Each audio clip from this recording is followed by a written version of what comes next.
Biology 11 class syllabus. This is the cell division. मागील तासामध्ये आपण काही चॅप्टर्स कंप्लीट केलेले आहेत. त्याच्यामध्ये living world, systematics of living organism, त्याचबरोबर तिसरा topic cell structure and organisation, हे तिन्ही चॅप्टर्स आपण कंप्लीट केलेले आहे. आज आपण नवीन चॅप्टर सुरू करतोय, त्याचं नाव आहे cell division. We know that the living organism having unique characteristics in it. Living ऑर्गॅनिझममध्ये काही ठराविक असे कॅरेक्टरिस्टिक्स, गुणधर्म असतात की ज्याच्यामुळं त्याला लिव्हिंग ऑर्गॅनिझम असं आपण कन्सिडर करतो. तर त्याच्यामध्ये एक कॅरेक्टरिस्टिक्स आपण ऑलरेडी बघितलेलं आहे, जे ग्रोथ आणि डेव्हलपमेंट आहे. And for that purpose the cell shows a very important characteristics and this is the cell division. जे ऑर्गॅनिझम्स आहेत त्या ऑर्गॅनिझमची ग्रोथ अँड डेव्हलपमेंट, वाढ आणि विकास होण्यासाठी सेलचं डिवायडेशन होणं गरजेचं आहे. एका सेलच्या 2 सेल, 2 सेलच्या 4, 4च्या 8 असे त्याचं मल्टिप्लिकेशन होणं गरजेचं आहे. आणि त्याचमुळं ऑर्गॅनिझम्समध्ये जी वाढ आहे, जी ग्रोथ आहे, ते आपल्याला दिसून येतं.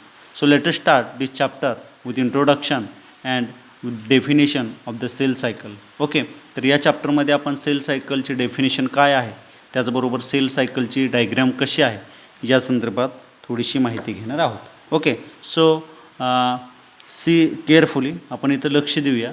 इंट्रोडक्टरी पार्टमध्ये life of all multi cellular organism starts from single cell. म्हणजे काय, जे मल्टी सेल्युलर ऑर्गॅनिझम्स आहेत त्या मल्टी सेल्युलर ऑर्गॅनिझम्सची जी लाईफ आहे ती लाईफ तुम्हाला एका सेलपासून तयार झालेली दिसून येईल.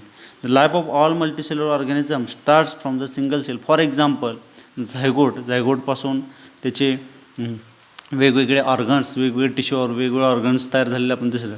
Growth of every living organism depends on the cell division. आणि ही जी काही ग्रोथ आहे, जी काही वाढ आहे, ही वाढ कशावर आधारित असते, तर त्या ऑर्गॅनिझमच्या सेलचे डिवायडेशन होतं आणि वेगवेगळे ऑर्गन्स तयार होतात. म्हणजेच काय, the growth of every living organism depends on cell division. As stated in the cell theory, आपण पहिल्या चॅप्टरमध्ये cell theory, modern cell theory या कॉन्सेप्ट्स क्लिअर केलेले आहेत. आणि मॉडर्न सेल थेरीमध्ये आपण वेगवेगळे पॉस्च्युलेट्ससुद्धा बघितलेले आहेत. त्या पॉस्च्युलेटमध्ये आपण बघितलेलं आहे की every cell is formed from pre existing cell. म्हणजे काय, तर प्रत्येक सेल प्रत्येक ऑर्गॅनिझममधल्या प्रत्येक सेल ही एका पहिल्या सेलपासून तयार होते. म्हणजेच काय, तर पहिली सेलपासून कसे तयार होते, तर by the process of cell division. त्या सेलचं डिवायडेशन होतं, अनेक सेल्स तयार होतात, मग अनेक ऑर्गन आणि टोटली ऑर्गॅनिझम तयार होत असतो. सो व्हॉट इज सेल, पहिल्यांदा आपल्याला बघायचं आहे what is cell cycle. Cell cycle काय आहे. Cell cycle is the sequential events occurring in the life of cell is called cell cycle. Cell cycle म्हणजे काय बघा, तर सेलच्या पूर्ण लाईफमध्ये जे काय सिक्वेन्शियल इव्हेंट्स आहेत त्या सिक्वेन्शियल इव्हेंट्सनाच आपण सेल सायकल असं म्हणतो. Sequential events occurring in the life of cell, सेलच्या लाईफमध्ये जे सिक्वेन्शियल इव्हेंट्स आहेत त्यालाच आपण सेल सायकल असं म्हणतो. म्हणजे काय, तर या सेलमध्ये कोणकोणते सिक्वेन्शियल इव्हेंट्स आहेत, याच्यामध्ये मेनली 2 फेजेस असतात. The life cycle of cell involves 2 mainly phases in which first is the interphase and another one is the M phase. मग ते काय आहे आपण बघूया. There are 2 phases of cell cycle.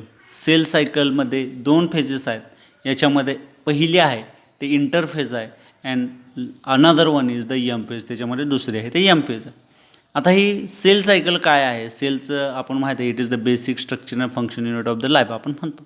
मग त्या सेल्स कशा वाढतात, ग्रोथ कशी होते, हे समजण्यासाठी त्या सेल डिवाईड होत असताना त्याच्यामध्ये कोणकोणते चेंजेस होतात, कोणकोणते फेजेस आहेत, हे आपल्याला पाहणं अतिशय महत्त्वाचं आहे. ओके, तर बघूया आपण ड्युरिंग द इंटरफेज. ह्या इंटरफेज जी आहे, जी सेल सायकलची पहिली फेज आहे, cell undergoes growth or rest as per the need. म्हणजे काय, तर सेलची ग्रोथ होते किंवा रेस्ट करण्याचं काम या इंटरफेजमध्ये होतं. देन दुसरी फेज जी आहे ते यम फेज. म्हणजे या सेल सायकलमध्ये 2 फेजेस असतात, त्याच्यामध्ये पहिली इंटरफेज आणि दुसरी यम फेज. इंटरफेजमध्ये काय होतं, ग्रोथ होती किंवा रेस्ट सेल करते, ज्या पद्धतीने रिक्वायरमेंट आहे त्या पद्धतीनं. And during M phase metaphase जे आहे किंवा जे एम फेज आहे, मायटॉसिस किंवा मिओसिस हे जे फेज आहे याच्यामध्ये काय होतं, द सेल अंडरगोज डिव्हिजन, आणि या एम फेजमध्ये सेलचं काय होतं, डिवायडेशन होतं. त्याच्यानंतर मग परत आणि इंटरफेज, परत आणि एम फेज, म्हणजे अशा पद्धतीने या 2 फेजेसमध्ये सेल सायकल ही प्रक्रिया होत असते आणि ग्रोथ ऑफ ऑर्गॅनिझम होत असते. आता याच्यामध्ये बघा, interphase alternates with the period of division, आणि सेल सायकलची डिव्हिजन ज्या पद्धतीने होईल त्याच्यानंतर लगेच इंटरफेज येते. म्हणजे काय, तर अल्टरनेट फेजेस या असतात. म्हणजेच काय, तर इंटरफेजनंतर एम फेज आणि एम फेजनंतर इंटरफेज, हे सिक्वेन्शियली इव्हेंट्स आहेत जे सेल सायकलमध्ये असतात आणि त्याला सेलमध्ये असतात आणि त्यालाच आपण सेल सायकल असं म्हणतो. त्याच्यामध्ये 2 फेजेस आहेत, एक आहे इंटरफेज आणि दुसरी आहे ती कोणती आहे, एम फेज. आता याच्यामध्ये इंटरफेज बघूया, तर interphase is the stage between 2 successive cell division. म्हणजे एम फेजमध्ये सेल डिव्हिजन होतं आणि त्या 2 सक्सेसिव्ह सेल डिव्हिजनच्या मधली जी फेज आहे त्याला आपण इंटरफेज म्हणतो. डेफिनेशन लक्षात घ्या, interphase is the stage between 2 successive cell division. 2 successive cell डिव्हिजनच्या मधली जी फेज आहे त्याला आपण इंटरफेज असं म्हणतो. It is the longest phase of cell cycle during which the cell is highly active and prepares itself for the cell division. आणि या दरम्यान सेल कशी असते, हायली ॲक्टिव्ह असते, कारण ती सेल डिव्हिजन होण्यासाठी स्वतःला प्रिपेअर करत असते. The interphase is divisible into 3 sub phases. ही जी इंटरफेज आहे ही 3 वेगवेगळ्या फेजेसमध्ये डिवाईड होत असते. मग ते कोणते, तर याच्यामध्ये बघाल G1 फेज, यस फेज आणि G2 फेज. ओके, कोणत्या 3 फेजेस आहेत इंटरफेजमधल्या, G1 फेज आहे, यस फेज आहे आणि G2 फेज आहे. या 3 फेजेस संदर्भात आपण इन डिटेलमध्ये बघणार आहोत नेक्स्ट सेशनमध्ये. इथंपर्यंत तुम्हाला लक्षात आलेल असं मी समजतो, की ज्याच्यामध्ये इंटरफेजमध्ये आपण बघितलेलं आहे की 3 फेजेस आहेत, G1, यस आणि G2 फेज, की ज्याच्यामध्ये ग्रोथ ऑफ सेल होत असते. इथं थांबूया आपण. Thank you very much.